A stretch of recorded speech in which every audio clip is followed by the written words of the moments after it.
चुका है। प्रश्न है दोस्तों, विश्व की सबसे लंबी नदी कौन है? तो दोस्तों विश्व की सबसे लंबी नदी नील नदी है और दोस्तों इसकी लंबाई कितनी है? तो 6670 किलोमीटर है। कितना है दोस्तों? 6670 किलोमीटर है। और दोस्तों एक और प्रश्न पूछा जाता है, विश्व की सबसे बड़ी नदी, ठीक है, एक तो लंबी नदी नील नदी है और सबसे बड़ी नदी अमेजन है। कौन है? अमेजन है दोस्तों। और ये कितनी इसकी लंबाई है दोस्तों? ये नील नदी से 222 किलोमीटर कम लंबी है, ठीक है। फिर भी यह दोस्तों क्या है? सबसे बड़ी है, क्योंकि इसका जल प्रवाह दोस्तों सबसे अधिक है। तो सबसे बड़ी पूछेगा तो क्या आंसर देंगे दोस्तों? अमेजन देंगे। और सबसे लंबी नदी पूछेगा तो आंसर क्या देंगे दोस्तों? नील नदी देंगे। दोनों याद रखेंगे, दोनों प्रश्न बार बार पूछे जाते हैं। नेक्स्ट क्वेश्चन देखिए दोस्तों, दूसरा प्रश्न है, मोस्ट इंपॉर्टेंट प्रश्न ये भी है। प्रश्न है दोस्तों, नोबेल पुरस्कार कुल कितने क्षेत्रों में दिया जाता है? तो इसका दोस्तों आंसर हो जाएगा ऑप्शन नंबर डी सही हो जाएगा, कुल 6 क्षेत्रों में दिया जाता है। और कौन कौन से क्षेत्र है दोस्तों? तो भौतिकी के क्षेत्र में दिया जाता है, रसायन शास्त्र के क्षेत्र में दिया जाता है, चिकित्सा विज्ञान के क्षेत्र में दिया जाता है, साहित्य के क्षेत्र में दिया जाता है, शांति के क्षेत्र में एवं अर्थशास्त्र के क्षेत्र में। कुल कितने क्षेत्रों में दिया जाता है? 6 क्षेत्रों में। आप सभी को आंसर दोस्तों याद रखेंगे, कुल 6 क्षेत्र कौन कौन से हैं। तो मैं उम्मीद करता हूं यह सारे प्रश्न को दोस्तों आप अच्छे से याद करते हुए चल रहे हैं। नेक्स्ट क्वेश्चन देखिए दोस्तों, तीसरा प्रश्न है, महत्वपूर्ण प्रश्न ये भी है। प्रश्न है, आंख के किस भाग पर वस्तु का प्रतिबिंब बनता है? किस भाग पर दोस्तों आंख के प्रतिबिंब बनता है? तो दोस्तों आप प्रश्न क्या एक बार और देख लीजिए, आंख के किस भाग पर वस्तु का प्रतिबिंब बनता है? तो चारों दोस्तों ऑप्शन को जब रीड करेंगे तो आंसर आपको मिल जाएगा ऑप्शन नंबर डी, दृष्टि पटल पर वस्तु का प्रतिबिंब बनता है। इसे भी याद रखेंगे। नेक्स्ट क्वेश्चन देखिए, मोस्ट इंपॉर्टेंट प्रश्न है, बहुत बारे पेपर में पूछा जा चुका है।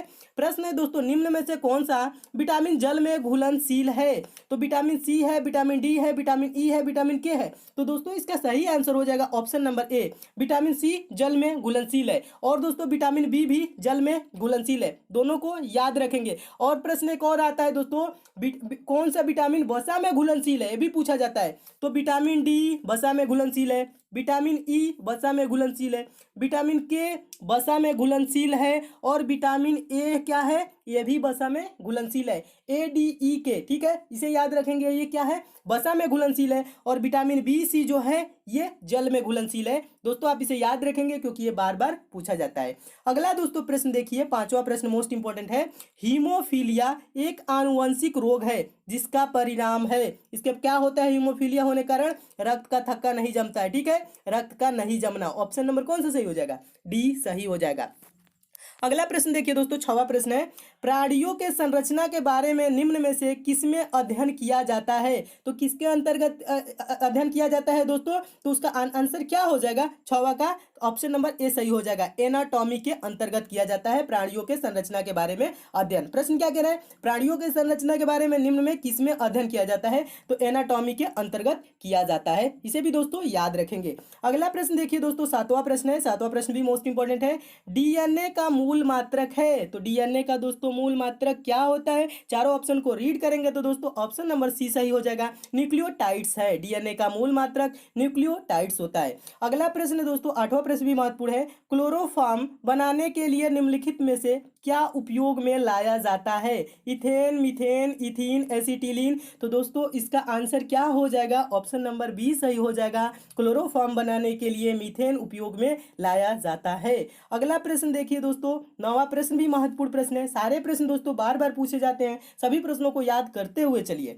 अगला प्रश्न है दोस्तों, हैलोजन में सर्वाधिक प्रभावशाली ऑक्सीकरण करता है तो कौन है दोस्तों? क्लोरीन, ब्रोमीन, फ्लोरीन और आयोडीन दिया गया है। तो दोस्तों इसका आंसर हो जाएगा ऑप्शन नंबर सी, फ्लोरीन, इसका सही आंसर हो जाएगा। नेक्स्ट क्वेश्चन देखिए, 10वां प्रश्न मोस्ट इंपॉर्टेंट प्रश्न। प्रश्न है, विद्युत मोटर में विद्युत ऊर्जा को किस ऊर्जा में रूपांतरित होती है? विद्युत मोटर में विद्युत ऊर्जा किस ऊर्जा में रूपांतरित होती है? तो इसका दोस्तों आंसर हो जाएगा ऑप्शन नंबर बी सही हो जाएगा, यांत्रिक ऊर्जा में रूपांतरित होती है। नेक्स्ट क्वेश्चन देखिए, 11वां प्रश्न है, महत्वपूर्ण प्रश्न ये भी है। पृथ्वी से सबसे निकटतम ग्रह कौन है? तो इसका दोस्तों आंसर हो जाएगा सबसे निकटतम ग्रह दोस्तों शुक्र है। कौन है? सबसे निकटतम ग्रह शुक्र है। और ये भी याद रखेंगे दोस्तों, प्रश्न पूछा जाता है पृथ्वी की बहन किसे कहा जाता है? तो शुक्र को कहा जाता है, इसे भी याद रखेंगे। नेक्स्ट क्वेश्चन देखिए दोस्तों, 12वां प्रश्न है। 12वां प्रश्न कह रहा है, निम्नलिखित में से कौन सा दक्षिण भारत का हिल स्टेशन है? दक्षिण भारत का हिल स्टेशन दोस्तों ऊटी है। ऑप्शन नंबर बी सही हो जाएगा। नेक्स्ट क्वेश्चन देखिए, 13वां प्रश्न है, सिमलीपाल मुख्यतः किस वन्य जीव संरक्षण के लिए प्रसिद्ध है? तो किसके लिए प्रसिद्ध है दोस्तों? हाथी के लिए प्रसिद्ध है, इसे भी याद रखेंगे। Next question, most important question, बार बार प्रश्न पूछा जाता है, इसमें 3 प्रश्न बनते हैं। प्रश्न क्या कह रहे हैं? नौसेना का पूर्वी कमान कहाँ है? तो दोस्तों नौसेना का पूर्वी कमान विशाखापट्टनम में है। और दोस्तों नौसेना से रिलेटेड और कौन कौन से प्रश्न बनते हैं आपको बता दूं दोस्तों। अब इससे ये भी पूछा जाता है भारतीय नौसेना का मुख्यालय कहाँ है? तो दोस्तों भारतीय नौसेना का मुख्यालय नई दिल्ली में है। और पूर्वी कमान पूछा है दोस्तों कहाँ है? विशाखापट्टनम में। एक और प्रश्न इससे बनता है, पश्चिमी कमान कहाँ है? तो दोस्तों वो भी याद रखेंगे, मुंबई में है। और दक्षिणी कमान भी पूछा जाता है, कहाँ है दोस्तों? तो ये कोचीन में है। तो भारतीय नौसेना को 3 कमानों में बांटा गया है, पूर्वी, पश्चिमी, दक्षिणी। पूर्वी कहाँ? विशाखापट्टनम। पश्चिमी भी पूछा जाता है तो मुंबई, और दक्षिणी पूछा जाएगा तो कोचीन आंसर हो जाएगा। नेक्स्ट क्वेश्चन देखिए दोस्तों, 15वां प्रश्न है। 15वां प्रश्न भी महत्वपूर्ण है। प्रश्न है, पश्चिम बंगाल की सीमाएं कितने देशों के साथ लगती है? यह प्रश्न बहुत बार पूछा जा चुका है। तो इसका दोस्तों आंसर हो जाएगा पश्चिम बंगाल की सीमाएं कुल 3 देशों के साथ लगती है। और दोस्तों 3 देश कौन कौन से हैं? बांग्लादेश, नेपाल और भूटान, ये है तीनों याद रखेंगे, बांग्लादेश, नेपाल और भूटान। अगला दोस्तों प्रश्न देखिए, अगला प्रश्न भी मोस्ट इंपोर्टेंट है, बहुत बार ये भी पूछा जा चुका है।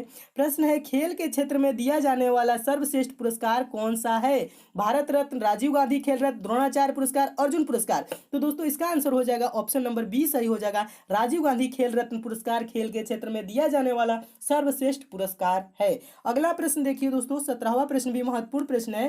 प्रश्न है, निम्न में से एक बरसाती नदी है? बहुत बार पूछा जा चुका प्रश्न है। तो आंसर इसका क्या हो जाएगा? ऑप्शन नंबर डी सही हो जाएगा। ब्यास नदी एक बरसाती नदी है। अगला प्रश्न देखिए, मोस्ट इंपोर्टेंट, बार बार पूछा जाने वाला प्रश्न है दोस्तों, बीबी का मकबरा कहाँ स्थित है? बीबी का मकबरा कहाँ स्थित है दोस्तों? तो औरंगाबाद में स्थित है। और औरंगाबाद दोस्तों कहाँ है? तो ये महाराष्ट्र का एक जिला है, इसे भी याद रखेंगे। और इसका निर्माण किसने कराया था दोस्तों? इसका निर्माण मुगल सम्राट औरंगजेब ने 1679 ईस्वी में किया था, इसे भी याद रखेंगे।